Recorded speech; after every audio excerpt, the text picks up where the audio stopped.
사랑하는 성도 여러분 반갑습니다. 사랑의 주님이 우리와 함께 하십니다. 우리와 함께 하시는 주님을 찬양합니다. 기도합시다. 하나님, 오늘도 주님 은혜로 또 새날을 맞이합니다. 오늘 하루의 삶이 주님 사랑 안에 거하는 삶, 주님의 크신 은혜의 그 품 안에 만족함을 누리는 복된 하루가 되게 하여 주옵소서. 예수님 이름으로 기도합니다. 아멘. 네, 오늘 말씀은 누가복음 15장 11절에서 32절입니다.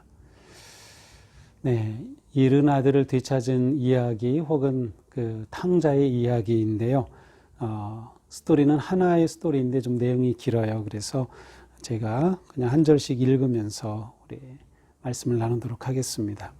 자, 11절입니다. 또 이르되 어떤 사람에게 두 아들이 있는데 그 둘째가 아버지에게 말하되 아버지여 재산 중에서 내게 돌아올 분깃을 내게 주소서 하는지라. 아버지가 그 살림을 각각 나누어 줬더니. 네, 어느 집에 두 아들이 있었고 아마 이 두 아들은 이제 성인이 된 것 같습니다. 그런데 이 둘째 아들이 아버지에게 어느 날 오더니 자기의 분깃을 내어달라고 합니다. 유산을 달라는 거죠. 이 당시에 그 자녀들에게 유산을 물려줄 때는 큰 아들은 다른 아들의 배를 받게 되어 있어요. 예를 들면 아들이 둘이다. 그러면 셋으로 나누어서 하나는 둘째 아들에게, 둘은 맏아들에게. 만약에 아들이 셋이다. 그러면 넷으로 나누어서 맏아들에게는 둘, 나머지는 하나. 이제 이런 식으로 맏아들은 다른 아들의 배를 받게 되어 있었습니다. 아마도 이것은 부모에 대한 책임, 또 가문에 대한 책임이 있었기 때문이겠죠. 자, 어쨌든 이 둘째 아들이 아버지에게 자기에게 돌아올 그 유산의 몫을 달라고 요청합니다. 근데 오늘 본문에 보니까 아무런 설명도 없이 아버지가 곧장 살림을 각각 나눠줬습니다. 사실 실제적으로는 이것은 불가능한 일입니다. 왜냐하면 유산을 나누는 일은 그 당시에는 아버지가 세상을 떠나야만 가능했기 때문이죠. 아니면 아버지가 정말로 죽을 수밖에 없는 그러한 상황일 경우에 가능했죠. 하지만 이 이야기에서는 파격적으로 아버지가 그 아들에게 그 몫을 그대로 줍니다. 자, 13절. 이렇게 되자 그 둘째 아들은 그 재물을 모아가지고 먼 나라로 갔어요. 이게 이 표현이 여기서는 굉장히 중요합니다. 다시 말하면 아버지로부터 먼 곳으로 간 거예요. 더 이상 아버지의 간섭이, 아버지의 영향이, 아버지의 말이 더 이상 닿지 않을 곳으로 떠나버린 거죠. 자기의 세계로 그렇게 가버렸습니다. 그러나 거기 가서 허랑방탕하여 재산을 낭비하더니, 곧장 이야기는 갔다. 그리고 곧장 허랑방탕하였다고 이렇게 표현하고 있습니다. 허랑방탕이라고 하는 것은 제가 사전을 찾아보니까 주색잡기로 인해서 행실이 아주 나쁜 것을 말합니다. 그러니까 술에 빠지고 또 여자에 빠지고 하여튼 그러한 그 방탕한 그러한 상태를 말합니다. 그 돈이 아무리 많았던들 얼마나 가겠어요? 그래서 곧장 그 재산이 다 없어지고 낭비하였습니다. 그렇게 된 후에 공교롭게도 그 지역에 흉년이 들었어요. 그러니 재산이 다 없어졌으니 일해야 먹고 사는데 흉년이 들었으니 일자리도 없는 겁니다. 그래서 겨우 그 나라 백성 중 한 사람에게 붙여 살면서 돼지를 치게 되었어요. 돼지를 친다. 양돈업을 하는 것을 도와주는 건데 이스라엘 사람들에게 돼지는 아주 부정한 짐승이죠. 그러니까 돼지는 당연히 먹지도 않고요. 키우지도 않죠. 그러니까 완전히 이방 땅에 가 있다는 것을 알 수 있고 완전히 이스라엘 백성으로서의 그 기본적으로 지켜야 할 그 자존심, 영적인 자존심까지 완전히 사라졌다는 것을 알 수 있어요. 죽게 되니까 이거라도 해야죠. 그렇게 하면서 겨우 사는 게 뭐냐면 돼지가 먹는 쥐염 열매로 배를 채웁니다. 제대로 된 음식도 먹지 못하고 돼지가 먹는 쥐염 열매로 배를 채우면 겨우겨우 연명을 하죠. 쥐업 열매는 꼭 혹시 아카시 나무 아시나요? 아카시아라고 했는데 이 아카시아는 바른 그 단어가 아니고 아카시 나무입니다. 근데 거기 보면 이제 나중에 열매가 맺히면 이렇게 길쭉하게 콩처럼 길쭉하게 생겼지만 그 안에 알은 아주 작아요. 근데 쥐업 열매가 그것과 좀 비슷해요. 그거보다는 좀 두툼한 그러한 열매인데 그건 뭐 정말 연명하는 거지 사람이 먹을 수 있는 게 아니죠. 자, 이런 상황 가운데서 그가 자기 인생을 돌아보게 됩니다. 그러면서 스스로 돌이켜 정신이 번쩍 들었다는 뜻이에요. Come to sense of it. 정신이 활짝 들었어요. 내가 지금 뭐 하고 있는 거야? 내가 누구인데? 생각해 보니 아버지 집에서는 종들조차도 머슴들조차도 이렇게 굶주리지 않아요. 그들은 풍족히 먹으며 살고 있거든요. 야, 나는 여기서 줄여 죽는구나. 안 되겠다. 아버지에게로 가야지. 그런데 아버지에게로 갈 면목이 있나요? 아버지께 죄를 지었으니 말이죠. 그래서 생각합니다. 그래도 난 아버지를 찾아가서 아버지, 저는 이제 아들이라고 불릴 수도 없습니다. 그냥 종으로라도 받아주십시오. 라고 요청해 봐야지. 그리고 아버지께로 갑니다.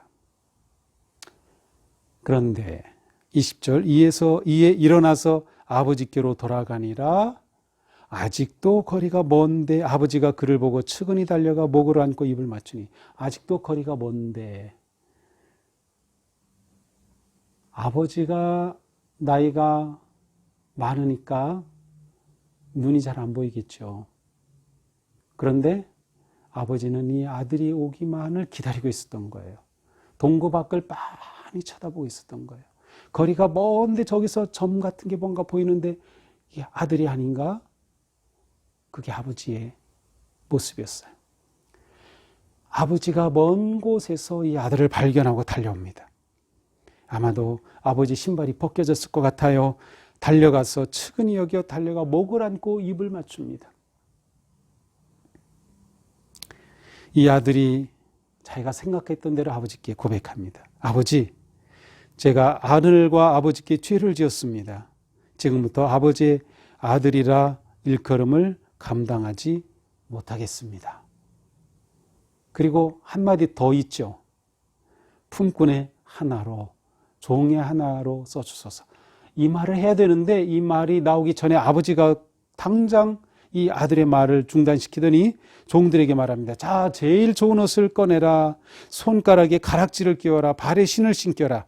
그리고 살찐 송아지를 잡아 우리가 먹고 즐기자.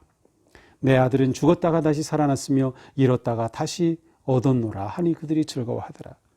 미처 아들이 자기 말을 다 고백하기도 전에 아버지는 그 모든 것을 다 감싸고 아이게 좋은 옷을 꺼내줘라. 손에 가락지를 끼워라. 신발을 신겨라. 우리 잔치하자. 그리고 좋은 송아지 끌어다가 엄청난 잔치가 벌어집니다. 그러면서 말하죠. 잃었던 아들을 다시 얻었다.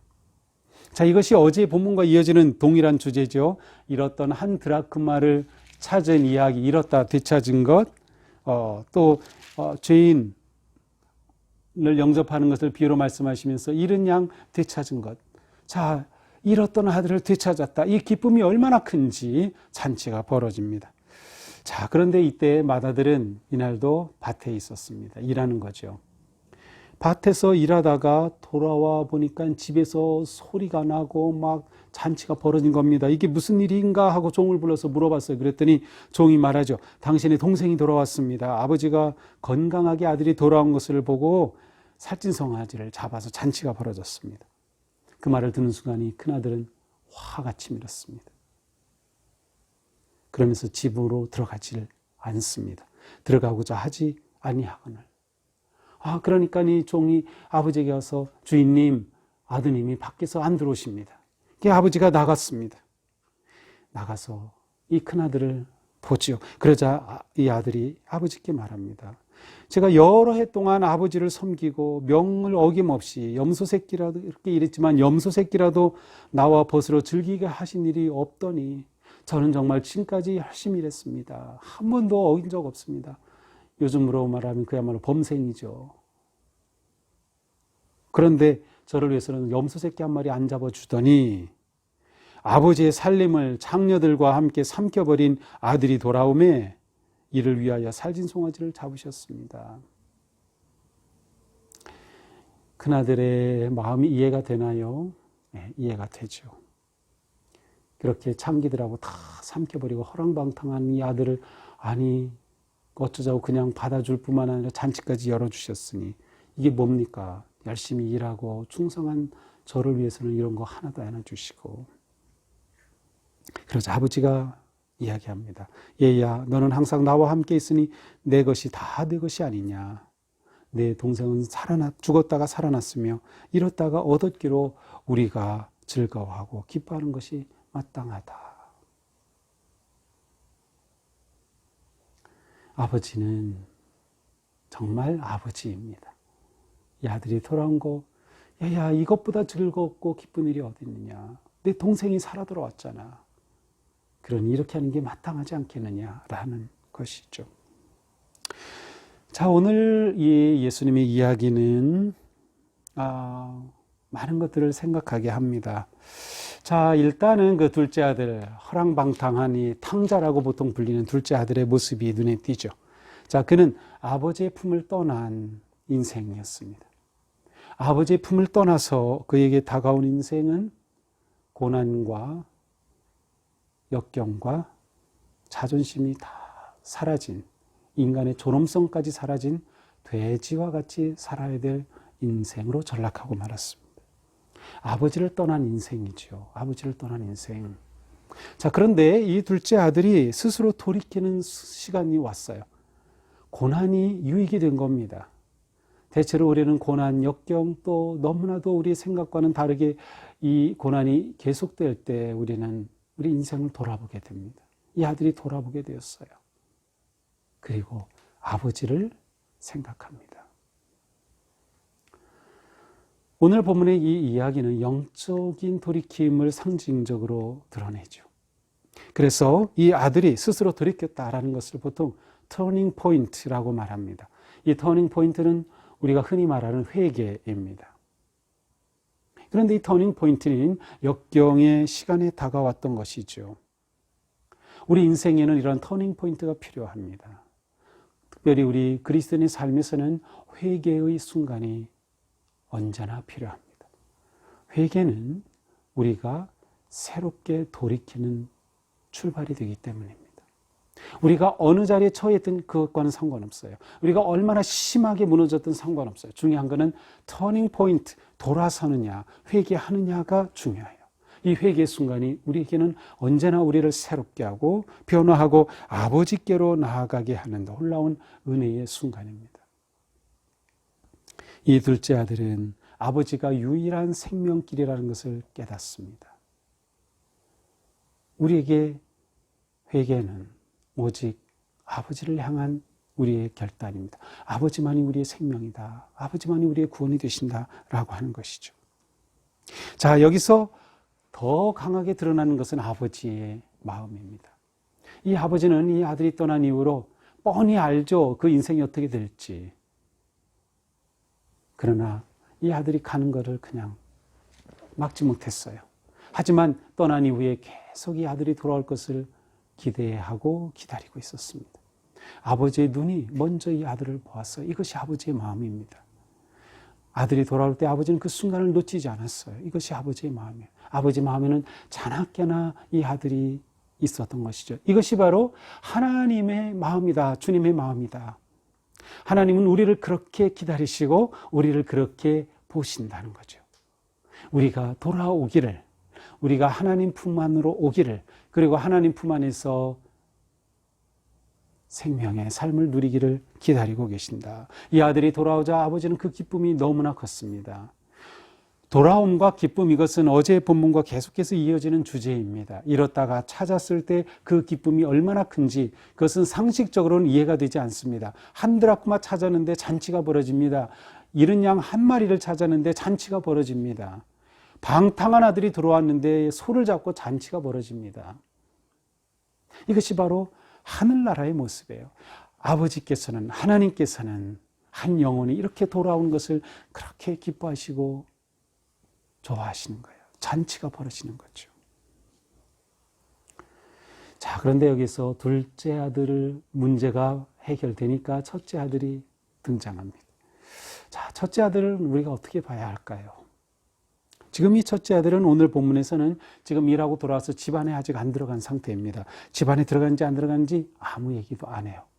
단지 아버지가 이렇게 하는 게 마땅하지 않느냐라고 말했을 뿐이에요. 큰아들은 이 아버지의 말에 어떻게 했을까요? 그것이 바로 오늘 우리에게 던지는 주님의 메시지입니다.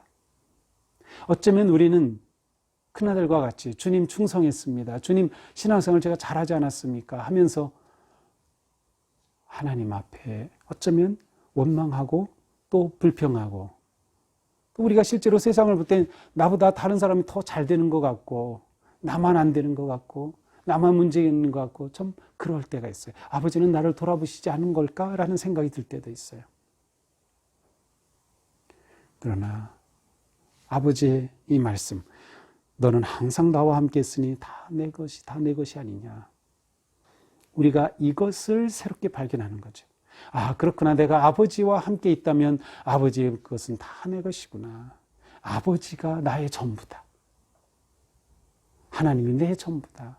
그것으로 내 인생은 충분하다. 그것으로 내 인생은 만족하다. 그것으로 내 인생은 기쁘다라고 하는 것이죠. 아마도 이 큰아들도 아버지께로 돌아와야 했던 또 다른 탕자가 아니었을까요? 어쩌면 오늘 본문을 보면서 우리는 둘째 아들 같은 탕자인 나를 볼 수도 있고 큰아들 같은 모습의 나를 볼지도 모릅니다. 그러나 분명한 것은 우리의 아버지 하나님은 우리를 무조건 사랑하여 주시며 끝까지 사랑하여 주시며 어떤 상황에서도 우리를 포기하지 않으신다는 거죠. 그러니 우리는 그 아버지 품을 의지하고 신뢰하고 돌아갈 수 있습니다. 아버지는 오늘도 우리가 돌아오기를 기다리고 계시며 오늘도 우리가 집 안으로 들어가 함께 잔치에 참여하기를 기다리고 계십니다. 오늘 하루 아버지의 사랑이 우리의 마음에 가득하게 넘치기를 축복합니다.